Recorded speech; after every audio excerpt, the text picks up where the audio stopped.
I just want to say hello before you start. How's that? Hey, Billy. You can't say hello before we start. It's time to start. Hello, hello, hello, hello. Hi. Good to see you. Good to see you too. Thank you.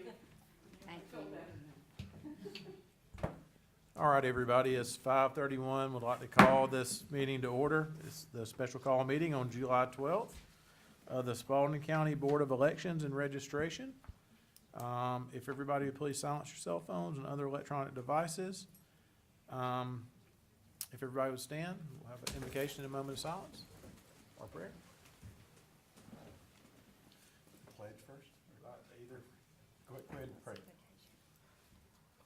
Our Father which art in heaven, we come before thee this day, grateful for this opportunity to meet together, to deliberate, and to do those things which are good for Spalding County and the voters in Spalding County.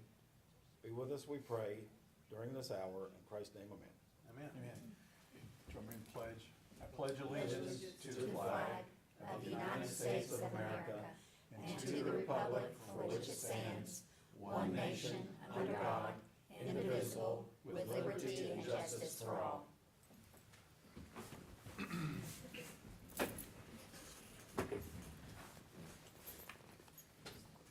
All right, thanks, everybody. Up next is adoption of the agenda. A motion would be in order to amend the agenda to add a public hearing to hear the election challenges prior to us actually deciding course of action on the challenge. I move that we amend the agenda to add the election challenges. Second. So the election challenges is already on here. Okay. The motion would be to add a public hearing Okay. prior to hear add the a challenges. Public hearing Yes, prior to hearing the challenges. to hear the challenges, Okay. which is prior to making a decision How about about the so challenge. moved, Mr. Chairman? Just How's so that? moved. So moved. Thank you. Second. I got Did it. you get, okay, thank you. I'm glad Teresa's here. All right, all in favor? All right. Pass 3-0. Any additional items to add to the agenda? All right, all in favor of adopting the agenda as amended? Need a motion. Well, yeah, we need, I'd make such a motion. motion Roy? Second. Second James. All in favor? 3-0, the agenda is adopted. Okay, this is my first time doing this one, so we'll see how it goes. Need a motion to go into public hearing. Right on, thank you. So a motion would be in order to go into public hearing. I so move. Very good. Second. Second, okay, all in favor? All right, we are now in public session, or in a public hearing. I think the way we're gonna handle this, since we've got the challenge here from Michelle Knight, we're gonna let her come up first and present what evidence she has that these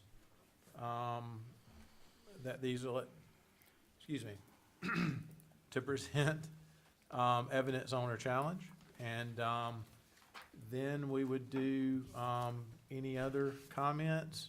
We don't have anybody else signed up to speak. And then we'll hear any additional evidence that anybody has, so, on staff or the board. So, Michelle, the floor is yours. Good evening. I'm Michelle Knight. I'm a Spalding County resident. I'm here tonight to challenge the eligibility of two voters that I believe are ineligible to remain on the rolls in Spalding County. I present this challenge under OCGA 21-2-229. On June 30th, I submitted my supporting documentation along with my challenge, and I believe y'all all have a copy of that documentation. One of the purposes of stated in the National Voter Registration Act of 1993 is to ensure that accurate and current voter registration rolls are maintained. I'm concerned that this is not the case in our state based on what I have seen. There are over 7 million voters in Georgia, 450,000 of those have an NCOA or a National Change of Address on file with our Secretary of State. As of April the 22nd, and I know this has been updated, so it's changed a bit, but as of April the 22nd, 2,432,000 of those 450,000 belong to voters registered in Spalding County. 1,545 of those voters submitted a change to an address outside of Spalding County, and 887 voters submitted a change of address outside of our state. Yet they still remain on our voter rolls. I know this office has worked hard to clean our rolls, so I'm sure these numbers have improved. I am aware that an NCOA by itself does not necessarily make an elector ineligible. I feel we have identified individuals who meet the state law requirements for being removed from our voter rolls. OCGA 21-2-217, number 13, I guess that's how you read it, states if a person goes into another state and while there exercises the right of a citizen by voting, such person shall be considered to have lost such person's residence in this state. On the documents I've submitted, we have identified 2 people who have done just that. They have registered in Florida, and they have both voted in Florida. That's all on the information in front of you. It is my hope tonight that the board will accept my challenge and remove these ineligible electors in accordance with the NVRA. Thank you. Thank you, Michelle. Does anybody have any questions? Not at this time. Okay. Okay. You can have a seat. Thank you.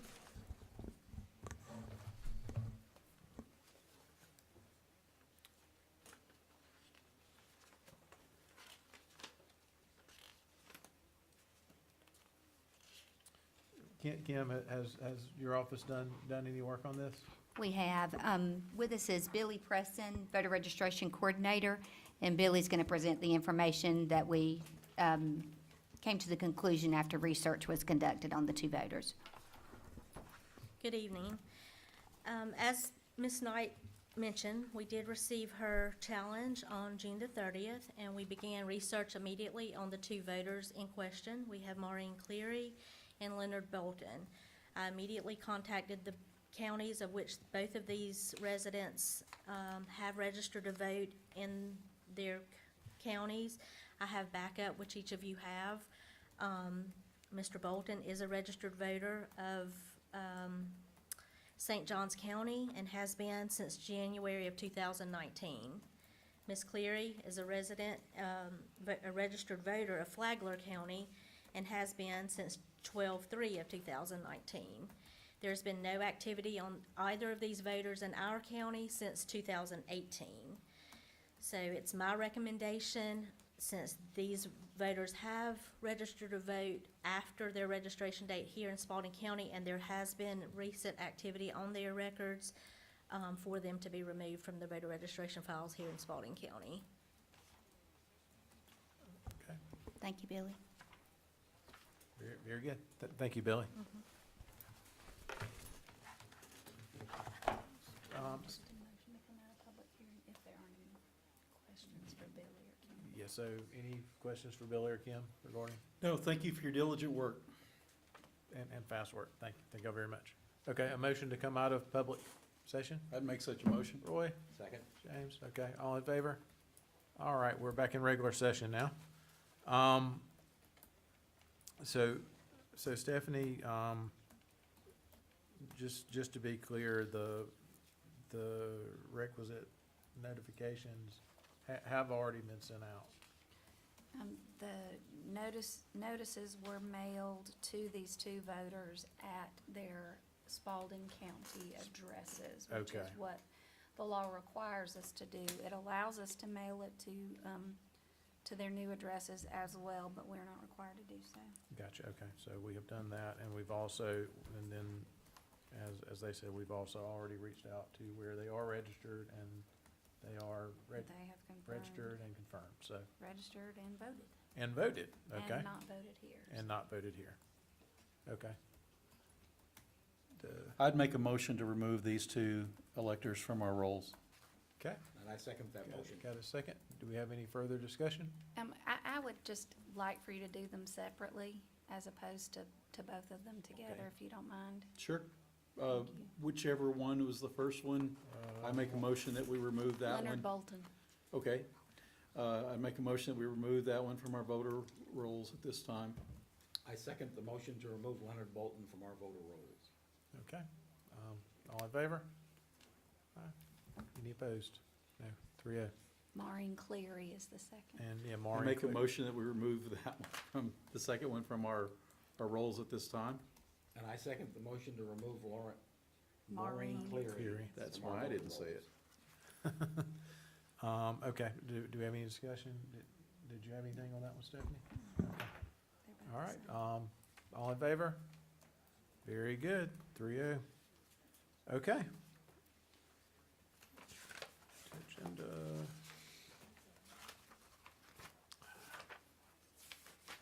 Paper.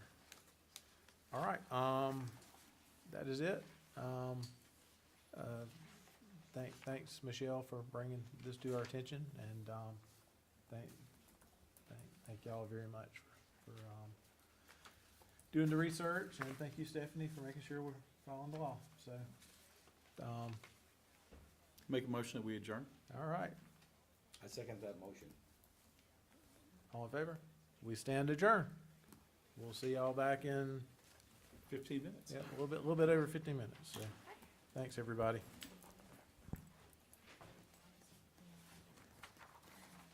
I'm so glad Kim didn't schedule this for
would be titled.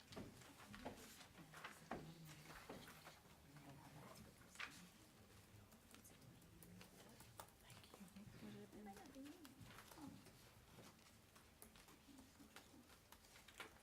Unless- Yeah, no. And then your report was. Okay, that's fine. It didn't matter. I was just curious.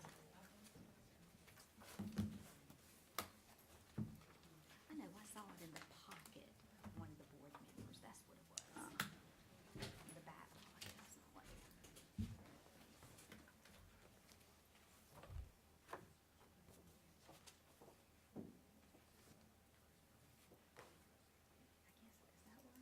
I've got a little after 6, but I don't know about that one. I forgot 5:57. Oh, you did? Yeah. Mine's fast.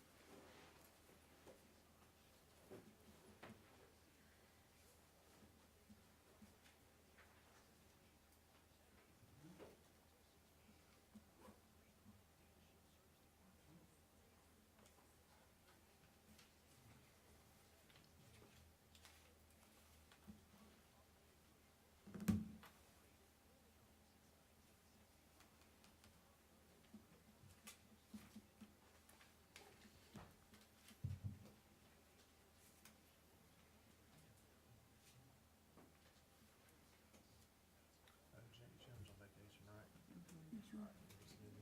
Was he gonna miss this one and another one, or just, I don't think the next one, I think it's just this I one. remember he said he He's was gonna be out. gone for a couple weeks, I think. But Yeah. just for the fall, I remember it seeming like it was a long time.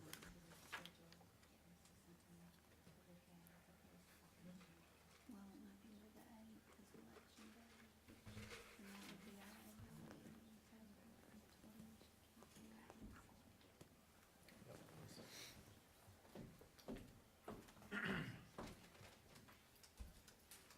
All right, everybody, it's 6 o'clock. We'd like to call to order this regular monthly meeting of the Spalding County Board of Elections and Registration.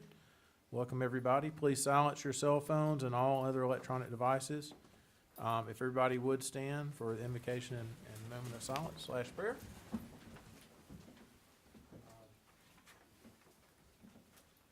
Go ahead, sir. Our Father, which art in heaven, once again we come before thee this day to ask thy presence at this meeting, that our deliberations might be those which are good for the voters of Spalding County and beneficial to them. In Christ's name, amen. Amen. I pledge allegiance to the flag of the United States of America and to the republic for which it stands, one nation, under God, indivisible, with liberty and justice for all. Okay. Thanks, everybody. Next up is citizen comments, seeing that we have none. I will skip reading all the rules. Next up, adoption of the agenda. Mr. We Secretary, got an Mr. amendment. Chairman, if we could amend the agenda to include an introduction of our newest board member. Okay, I second that motion. second motion, okay. Do we have, so we do, so we can, in interest of brevity, it was brought to my attention that, we need to also add, a motion would be in order to add discussing, the regular monthly meeting on November 8th. I so move. So move, Second. second, all in favor? Okay, so we've got two amendments. Do we have any other amendments? The election supervisor's gonna be out of the country for our regular meeting in September as well, if So, you wanted to so address I didn't mention November. September, November. Okay, so we've already got just to discuss upcoming, so Okay. to discuss upcoming meetings then would be the amended agenda item? Yes. Okay. Okay, I move that we amend the agenda to discuss upcoming meetings And to introduce the new board member. and to introduce a new board member. Okay, We've got three things yeah, we going on got at three the same things time. going on, so if everybody's okay with that, we can just move on. So Sure. we got that Second. second. All in favor of the amendments? Okay, next, move to adopt the agenda. I move that we adopt the agenda As as amended. amended. Second. All in favor? All right, now we can get down to business. Great. Next up is approval of minutes. I know Kim got them out. Yep. What point would we do that introduction, now or? It later? would, New it would be, business. it would be under new business, Okay. yes, sir.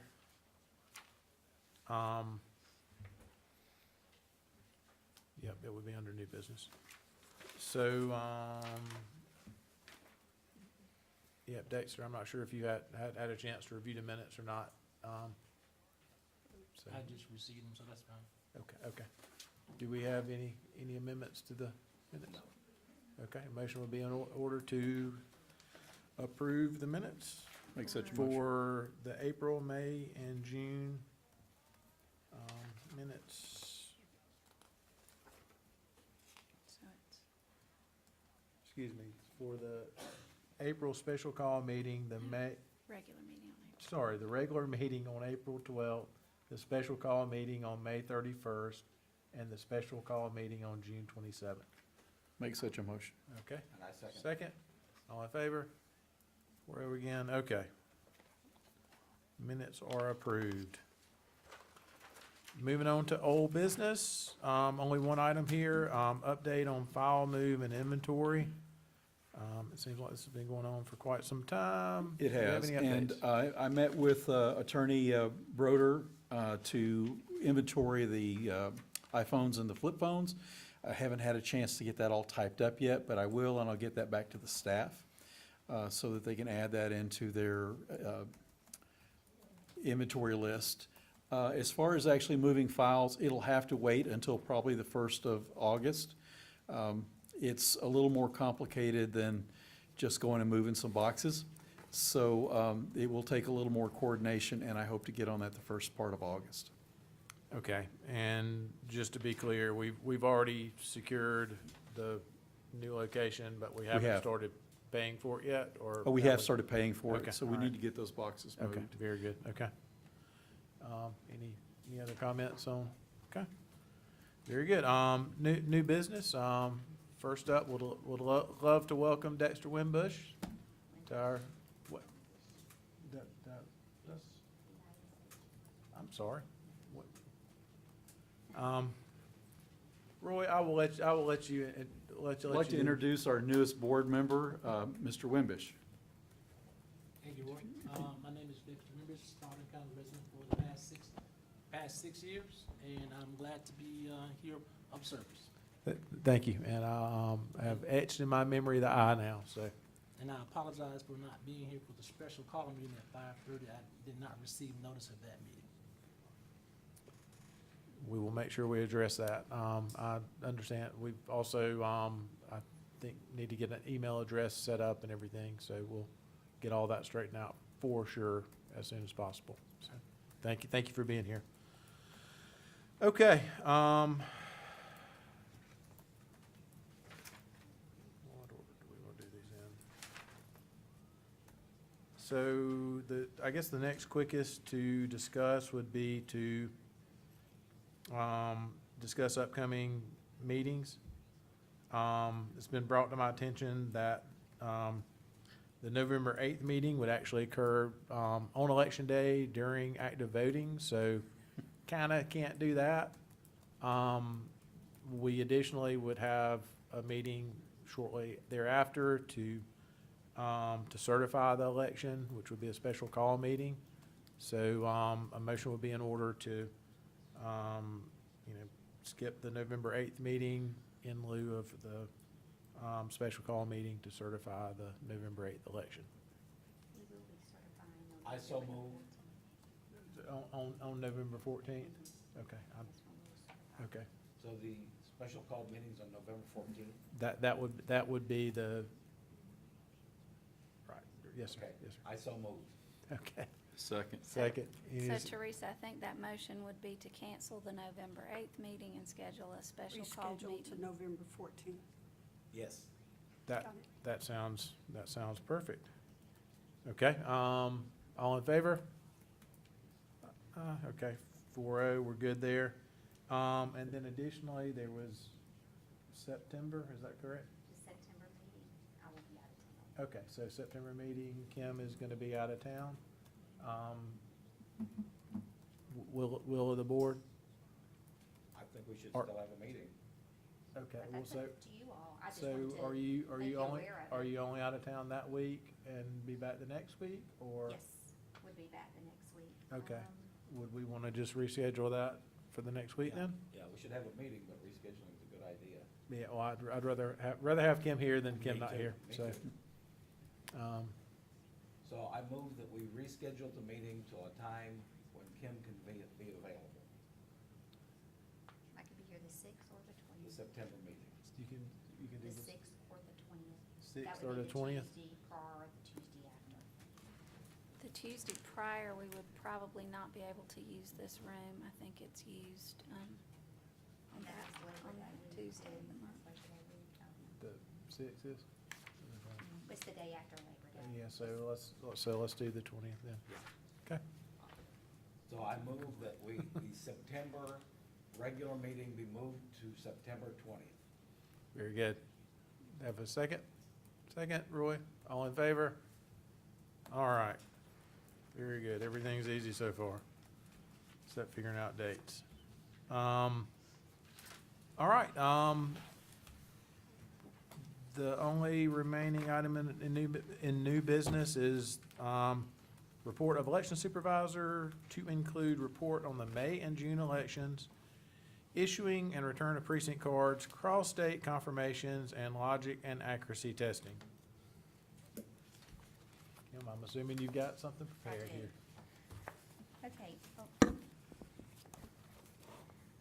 I wanted to start with, our office received the resignation of former board member Alfred Jester earlier, and I would like to publicly thank Mr. Jester for his commitment to the board during his tenure and the support shown to our office at various times during past elections. We have received the appointment of Dexter Wimbish from the Democratic Party to fill Alfred Jester's place, and received confirmation from probate court after I phoned them today. I didn't know when that appointment had been scheduled for, had not been notified. So, but I did phone them today, and they did confirm that Mr. Wimbish was sworn in at 1:30, and you have that oath along with your information there. All right, 2022 voter registration records. If you'll just flip over, you have my report, but with it, you have some different items there. And after the oath of Mr. Wimbish, there's the voter registration record review. If you remember earlier in the year, our staff, in the midst of a lot of other actions, we took the time to go through all 51,000 or more possibly voter registration records. This took probably, I want to say 2 to 3 months. These were our findings. Moved out of state records were 32. These are voter registration records. Moved out of that should say county, excuse us. Should say county. Moved out of the county was 1,191. Now, these were not all voters that were in the system and not removed. It was a combination of maybe it was not taken care of in the system, but more, for the most part, it was voter registration records that had not been removed from the physical file. So just keep that in mind as we look at these numbers. So just to make sure I'm understanding what you just said right, that these were, y'all were reviewing all the physical files that we have here. That doesn't necessarily mean that these were in ENET in the state. Right, Is that right? that's right. All right. Rejected due to missing incorrect information, 74. Name changes, that means 705 voter registration records had name changes that had not been accounted for in the physical file. Felon records, 143. No activity is 3,445. Merges were approximately 150. Original card not on file were 15,259. So that means when we went through the records, so 51,000 actually minus about 15,000, there were not over 15,000 original voter registration cards in the file. So we had to go out to the state site and find the original voter registration record, print it, and place it in the file. And that is one of the reasons why it took us so long. Has, when, like, as far as this process, how often do you think the office will have to do that moving forward? We'll do it again next year. Be doing it Mhm. annually? Okay. It should be, it's ideal, and in the past, years past before, it was always done in an odd year, and that's how we'll continue to operate. Because in an odd year, the office has a little bit more time, I think. Things are changing, but you have a little bit more time, less elections. And so we're able to go through and make sure everything's accounted for. You have any questions? I do. Could you explain merges, the 150 merges? Merges, that means there was more than one record for an individual, for a voter in the file and in the system. So is that, each of those 150, is that one that had two Exactly. cards or more than two? Well, actually, we had a few in there that had three, but never more than three, Okay. And that to my knowledge. do you have a feeling for why that is? What causes that? I can't speak to what happened prior to my coming into office. I do know that just viewing and looking, there were several different people that had access to the system. I really honestly think it may have been a point of training and understanding and researching. Because, you know, when a record comes to you, you do research before, and when I say research, it doesn't really take that long, but you can pull different ways. And keeping keeping your records, because human error can happen. But I know for sure if what we did this time had been done in an odd year prior, this wouldn't be. It would have already been found. So as far as taking this from, I'm sorry. Making sure you knew you had a question. Please go ahead, Dexter. Can I get an overview of exactly what this process is and what, if any, steps have been taken after the completion of the process? That was what I was gonna ask, basically, so. Okay, so the process consisted of printing out every single, the records, which consist in the voter registration system. Okay, all records that Spalding County should have in our office. And so we took that and we would pull the physical records, and we did that by alpha, because that's how we file physical files in the offices, by alphabetically. So we would take that and compare.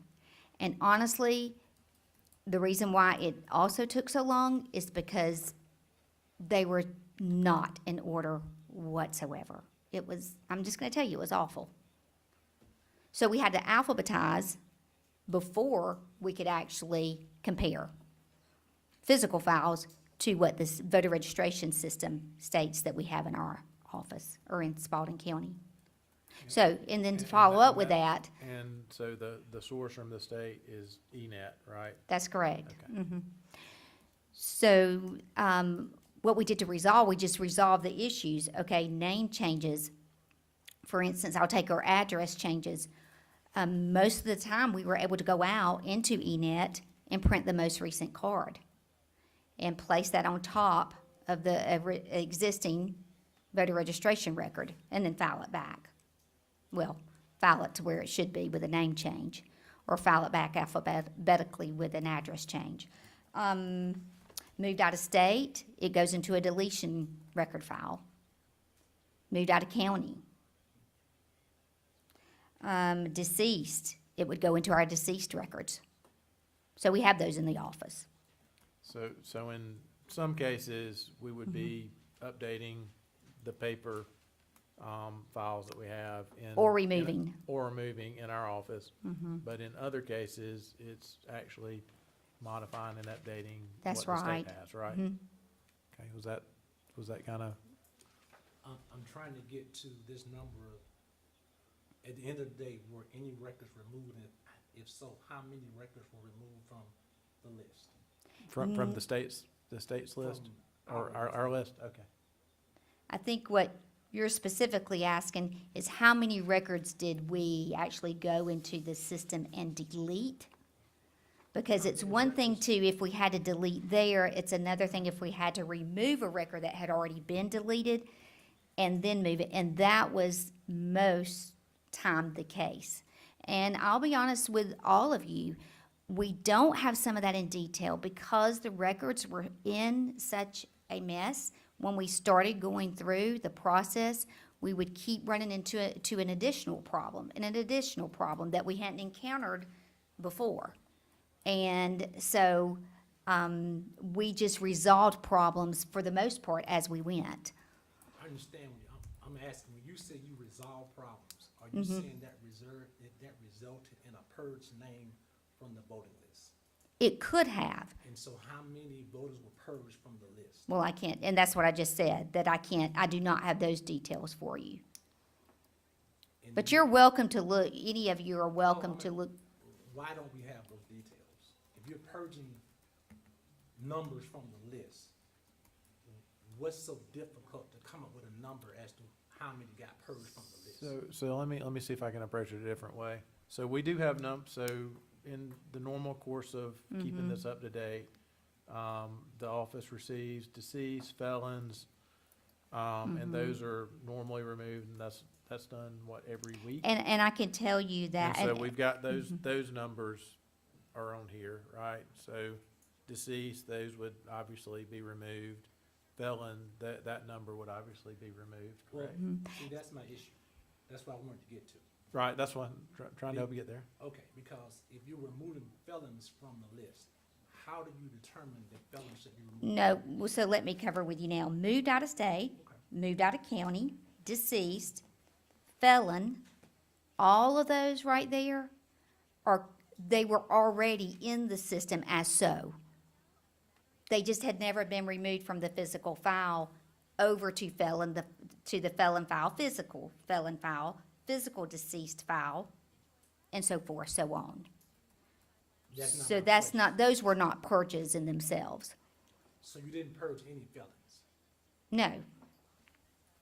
No, we purge felons on a monthly basis from what the Department of Corrections sends us. No, that we would have no way just to look at a record and go, oh, that's a felon record. I'm just giving you an example. We wouldn't have a way to do that. No, The only way people were purged, in reference to, as according to being a felon, is because we received a report from the Department of Corrections.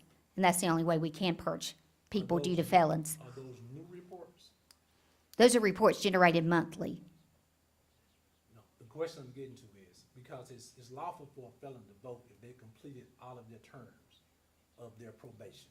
Those are reports generated to us on a monthly basis by the Department of Corrections, so those are recent reports. Can I ask my question? I'm trying to ask Sure. a question. I just want some clarity. Okay. So we're not removing anybody from the list that was already listed as a felon because you don't know if they have completed their terms and they're now eligible to vote. Right, I would have no way to know. I couldn't look at a record and say, oh, that person's a felon. That's the only thing we have to go by to know when someone is a felon is But- from the report that's generated from the Department of Corrections. That's not the point I'm getting to. You're trying to tell me what you've done, and I'm asking the question from a legal standpoint. Before you remove a felon from the rolls, are they given notice that they're about to be removed? Sure. That, I'm not trying to be argumentative, but I would ask that you allow me to ask my question before you answer it. Okay, go ahead. Because you keep cutting me off, and I'm trying to understand what's being done.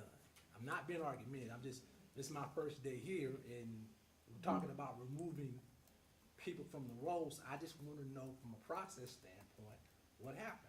And it is a very important issue as it relates to felons, because there is a general belief in this state that once you're a felon, you can't vote, and that's not true. So I wanna make sure that before we take a felon off the roll, they're given the opportunity to say, I've completed everything I need to complete under my probation or my parole, and I'm eligible to vote. Otherwise, they're gonna have to come back and register again. Because if they have completed everything, they are guaranteed the right to vote. So I don't want us to be premature and remove individuals from a list simply because they're listed as felons. And by your own admission, you're saying the documents and the records were a mess. And so if you're going into a situation where you were moving people from a role from, you're saying a system was a mess, I think that's fraught with the possibility of wrongfully purging individuals. No. So, Roy, just one sec. So the state has their list. It didn't match up with the papers that we had, right? We all understand that. For the felons, Kim's saying that, you know, through this process, my understanding of what she said was no felons were removed from the state's list, meaning what we use on election day to determine if they can vote or not. But we did remove some that were already removed from the state's list from our paper copies. The normal monthly process that's sent in from the state Department of of, Corrections. and then there of, Or travels through. I guess, new felons that would have no way of being in that situation that you're describing. So that's the normal process, is done monthly. So, we've, definitely understand that, and, but yes, this is a little confusing, yes. Roy, what? And by nature of it being a felony, it's a year. I mean, there, nothing that has a penalty of less than a year is a felony. So we're talking about stuff that's a year old. I don't know where your question's coming from, but the whole point becomes, these felons are being removed from the list, if that is where it was, but not being, once they complete their probation, once they complete their sentence, yes, then they can go back on the rolls. But that wasn't what she was saying. I don't know what she was saying. Well, I don't know what your Well, question can I is. say it Well, again? I know what my question is, and she didn't answer my question. And I'm gonna ask my question the way I wanna ask it. Well, that's fine. And I'm gonna ask her until I get the answer that I want, because I'm Well, how about you get the answer that's true That's what I'm and trying to not what do. you want? That's what I'm trying to do. All right, guys. I'm trying to get the answer that satisfies my question. Mr. Wimbush, would you please ask me your question again, so I can make sure that How I'm many- addressing what you want to How know? many felons were removed, if any? We're talking about two things: removed from the voter registration computer list for the first time ever, or removed from a physical file. Both. Okay. There were none, as far as this information goes right here, Okay. removed from the voter registration system. There were 143 removed from our physical file because they had never been removed from the physical file. You have a status in the voter registration system that is active, inactive, or delete. And that's what, and then under delete will show why. So 143 were found to be, as we went through the file and on our paper list that was generated from what the state has, were showing as felons. So that's why we had to pull that physical file out. We did not delete 143 people. Well, From this- to be clear, showing as felons who are ineligible to vote. That is correct, Right, okay, because they have to re-register. right, That's not up to me to figure out when they've completed their sentence. right. There's no, That's there's no not way up, for anyone. right. If they sign an Yeah. oath, they're swearing to that. Did that help? Let me state this. I'm gonna state this from the beginning. I'm gonna ask questions. And I'm gonna get the answers that I need to satisfy my questions. So, and I'm not gonna be challenged by anybody else about the questions that I ask. Because I've been appointed, I took an oath this afternoon, and to uphold that oath, I'm gonna ask whatever questions I need to be able to respond to the community as to the issues that they have. I'm not gonna be argumentative, I'm not going back and forth with anybody. I've been practicing law 28 years, I've been recognized by the state bar on 2 occasions for my professionalism. I'm not gonna get in a shouting match with anybody. But at the same time, I am gonna demand respect. I'm not gonna ask for it, I'm gonna demand respect. And I'm gonna give respect. So if I'm asking a question, I want you to be able to ask the question and have it answered, because I'm not gonna ask somebody a question and then interrupt them. That's unprofessional. Now, this election board has some issues, period. And we're not gonna fix the election board by arguing with one another. So I'm not doing that. I've got too much to do in my life to come to an election board meeting and argue about how I'm asking a question. The reality of it is, you can't make a statement that you can't be the election supervisor and not have the answers on, if you put it on paper, detail it. So I don't have to ask those questions. Because if I don't have the information, I'm gonna ask for it. And if people get upset about that, so be it. But I'm gonna do my job.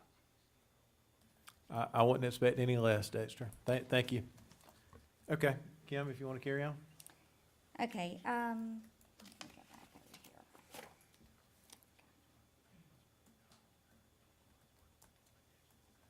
here. Okay, just stated here, as most of you are aware of, we have a monthly update on voter registration records. This month, we do not, because we just have started picking back up, entering all the information that had to be withheld due to the cutoff, which was April 25th. So after April 25th, we can't enter any information into ENET because that was the voter registration deadline for, 90 days so- before, is that correct? that's, well, Or- yeah. No, if it's, no, it's not 90 days before, yeah, because the election was May 24th. That's right. That's right. But anyway, so we had to withhold all that information, but you'll have a report, a follow-up report in next month's, okay? Redistricting update, there were over 51,000 precinct cards mailed out to voters of Spalding County. Please see the attached report, which reflects the breakdown of returned precinct cards to our office. That's your, I believe, your third documentation there. Not deliverable means basically it came back with a yellow sticker on it, undeliverable. 3,480. 511 were returned undeliverable, but with out-of-county addresses. 204 were returned undeliverable with out-of-state addresses. Within the county, a different address, 663 returned undeliverable, but with a different in-county address. 57 came back. These were so thin, we were accounting for everything. They came back blank. The postage they had went through without postage, but of course we put those right back in the mail. Deceased were 19, and temporarily away, basically, you know, when someone goes out of town and they can ask the postal service to hold their mail for them, there were 19 of those. And the miscellaneous was included in the out-of-county. I don't think you have miscellaneous there on your report, do you? We do. You do? Okay. So 6 was actually within the Griffin or Spalding County change of address, not out of county, I'm sorry. Okay? They just weren't, a staff member wasn't quite sure. It was went over with, and we understood where those were accounted for. Now, do know that the out-of-county, out-of-state, and a different address in the county, we turned around, a letter is being generated with a voter registration card, which also serves as an address change card, and is being mailed to the address that was submitted on the yellow sticker that said undeliverable with that address, okay? Of course, out of state, we wouldn't have done that. We just basically letting them know that we've received that and to, contact the office with, if they are still registered to vote in Spalding County, or if, just making sure that the information is correct. Any question on those figures? And that is the return of precinct cards that went out from the redistricting process that affected all voters within Spalding County. Okay. Update on elections, the May 24th, and I know the board's aware you were there. The May 24th, 2022 general primary election was certified on May 31st at 10 o'clock a.m. at the special called meeting. The June 21st, 2022 general primary runoff election was certified June 27th, 2022 at the 10 o'clock a.m. special call meeting as well. All required documentation on both of these elections have been filed with the Secretary of State's office. Results for both the May and June election may be found by visiting the election and voter registration webpage at www.spalding.com. Also note that our office and the advanced early voting team processed over 5,000 voters. That was just for the May election. I just wanted to use this for an example. During the period of time and balanced every single day, I wanted to take the time to say thank you to an amazing team led by our voter registration coordinator, Billy Preston, and poll manager, Emma Jean Foster, along with many outstanding ladies who ran an exceptional operation, which can be nonstop and challenging from time to time, and sometimes all day long for several days in a row.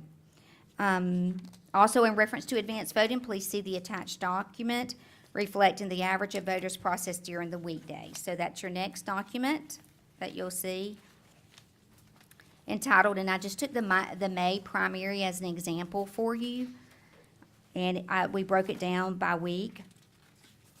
So the weekly total was 1320. The weekday average, and that would be Monday through Friday, was 251 voters per day. And then the Saturday voting was 66, and then so forth, so on, is the information there for you. That last week does not have a Saturday because 2 Saturdays are mandated by the state of Georgia. And that's why those Saturdays are accounted for in the 2 previous weeks. The new precinct, Fairview Baptist Church for Precinct 12, just an update on that, ran smoothly. And there were many voters who were pleased and expressed that, and were delighted with the extra room that was allowed by the precinct, along with the ease of parking. Both elections were successful, with the exception of a few incidents with voting equipment, which has been consistent with the information I have received from the precincts since conducting my first election in November of 2021. Complaints mainly consist of printer errors, which I have included a copy with the supervisor report. I just wanted you to have an idea of what it prints when it won't print the ballot. There were several of these, so just wanted to make you aware of that as the board.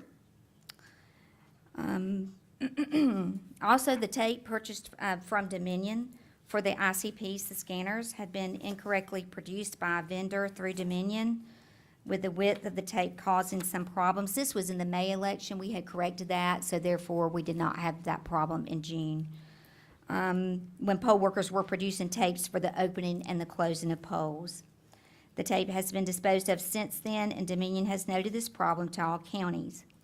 We did receive some complaints or call-ins for issues with the poll pads, but found that for the most part that this is user-related because of the design of the poll pads. Not blaming our users. Our poll workers are awesome. It's the design of the poll pads and the poor connection between the voter access device and the poll pad itself. So just to clarify that, these are iPads, and the scanner and everything is plugged in via the lightning port and has a bunch of cables sticking out of it, so gravity is kind of hard to fight. So Those cables pull down on the voter access device, and with time disconnects and will cause syncing problems or, not being able to process the voter card correctly. A few complaints from time to time are received in reference to the ballot marking devices. Those are our touch screens. We found that either restarting the BMD or inserting the poll worker card and selecting specific options would reset the BMD without affecting any data. Remember, the touchscreen does not hold any voting data. It only holds the amount of people who have utilized that machine.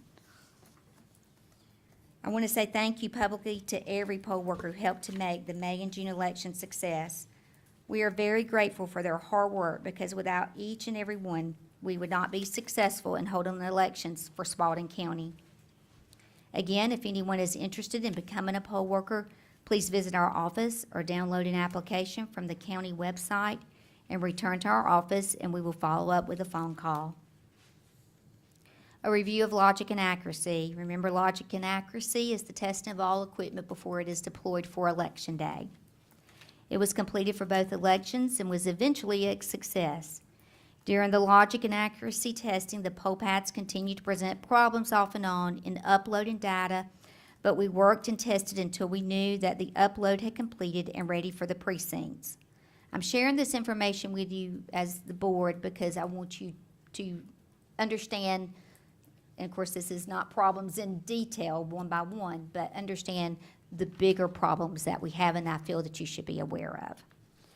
One of the more notable issues in syncing the poll pads to ready for Election Day was the following. When all poll pads had reached the stage of completion of syncing, I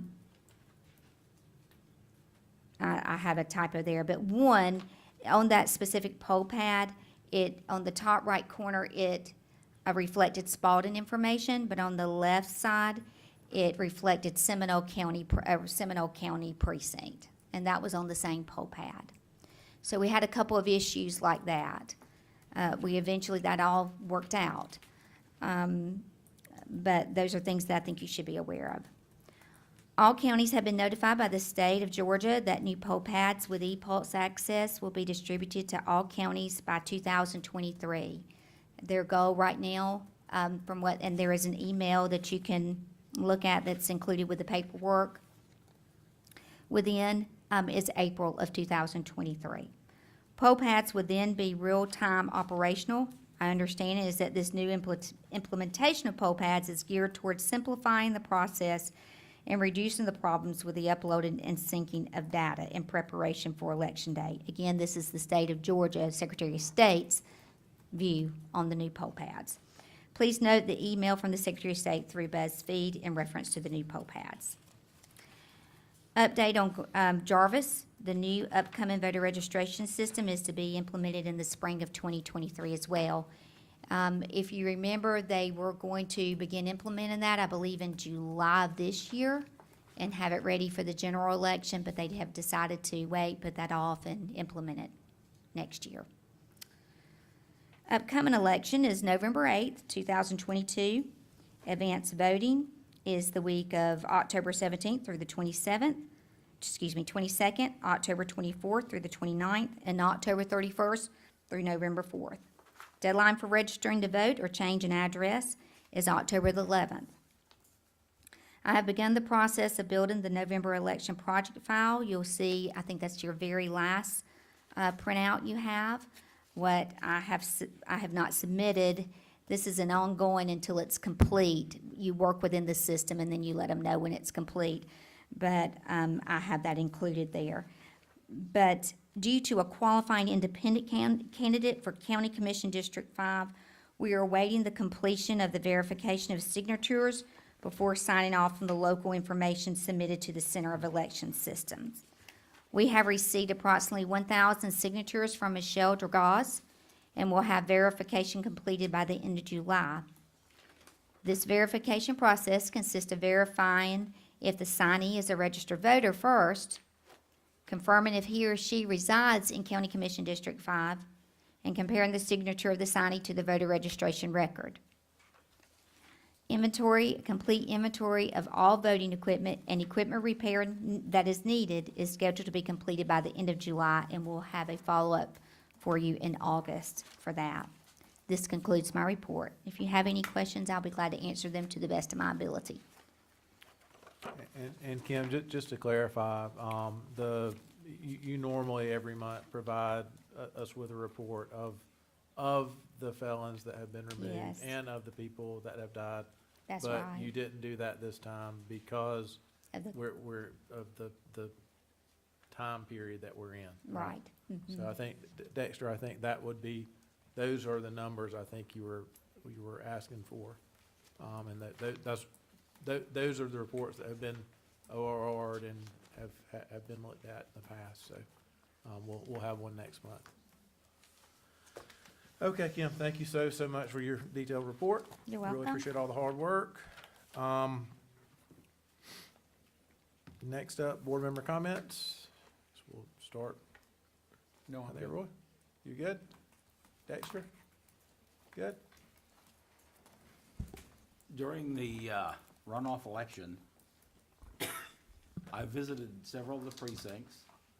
I worked with Kim and Jim O'Brien on the vote count and was involved, I think, in just about every stage of the way. And I want to commend Kim and her staff. I was there, I saw what happened. It was a really, really good election. Very good. I'd like to thank Alfred Jester for his service. He always was a calming influence, and appreciate him, wish him well. Also would love to welcome Dexter. Really appreciate all points of view and look forward to working with you. Yeah, I mean, and I was there on both the primary and the runoff. Thankfully, some other Jim and James, y'all weren't there at the runoff night, right? We Yep, were, yeah, yeah. so, everything was, already pretty much handled and seemed to be running a whole lot smoother than the first time, so. Can I speak to that real Pra- quick? practice helps for sure. Yeah, just want to remind the board, after digging in deep, the first two elections, November and May, we contracted with Dominion for Dominion tech support. And the runoff, we did not. I dug in deep, and of course with support, that always helps. But we saved the county, saved our budget $4,500 for that election, and see that happening from here on out. And I just think that's something to commend the staff. And everyone for. That's great, yeah. Very good. And yeah, so thank you, Kim, Billy, staff, poll workers, poll managers. As Kim says, we're always looking for new poll managers, poll workers, apps on the website or come by the office. And with that, all right, we're gonna have an executive session, and what's the break motion there? Not giving me a cheat sheet anymore. The county attorney requests an executive session to discuss pending or potential litigation, settlement claims, administrative proceedings, or other judicial actions brought or to be brought by or against the Spalding County Board of Elections and Registration, or any officer or employee in which the Board of Elections or any officer or employee may be directly involved, as provided in OCGA 5014-21. Do you have a motion to enter such session? Make such a motion. Roy? I second. James? Okay. All in favor? All right. We are in closed session. We'll be back in a little bit if anybody wants to hang around.